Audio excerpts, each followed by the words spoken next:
umugore aragohesha cyane cyane iyo mwubakanye uca ubona ingeso sha ndetse n'izari zinyegeje umugore wanje niga nasanze akunda inoti kubi.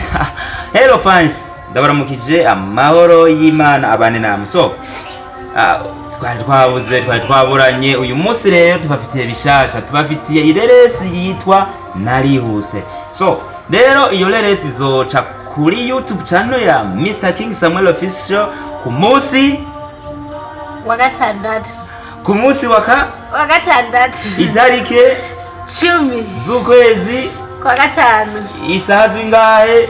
10 z'umuhingamo. Isaha 10 z'umuhingamo. Yes guys, ndabatumira rero kuri YouTube channel, abataragira subscribe mubandanye mugira subscribe, tugiye kubatamwo ibintu bishushe, ibintu biri fire. Umugore aragohesha cyane cyane iyo mwubakanye uca ubona ingeso sha